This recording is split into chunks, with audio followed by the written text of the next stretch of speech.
Hello friends, কি অবস্থা? সবাই কেমন আছেন? গুড টু ফুডে আজকে রান্না হবে খেজুর সেমাই। তো প্রথমেই আমরা পরিমাণ মতো দুধ জাল দিয়ে নেব।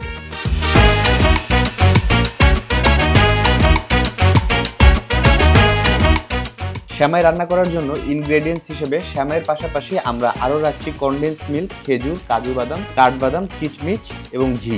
প্রথমেই আমরা পরিমাণ মতো ঘি নিয়ে নেব এবং এর সাথে কাজু বাদাম, কাঠবাদাম, কিচমিচের যে মিক্সটা আছে সেটা দিয়ে দেব। এরপর আমরা এটাকে কিছুক্ষণ নাড়াচাড়া করে হালকা ভেজে নেব। হালকা ভেজে নেওয়ার পরে এর সাথে আমরা খেজুরগুলো দিয়ে দেব এবং সেটাকে আবারও আমরা নাড়তে থাকব।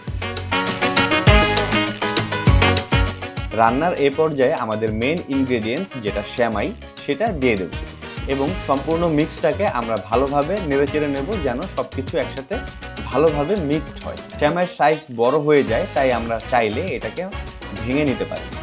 এরপর আমরা পরিমাণ মতো দুধ দিয়ে দেব। ব্যাস, আমরা এটাকে এবার ভালোভাবে নেড়েচেড়ে দুধের সাথে মিক্স করে ফেলব। কিছুক্ষণ জাল হবার পর কনডেন্স মিল্ক পরিমাণ মতো দিয়ে দেব।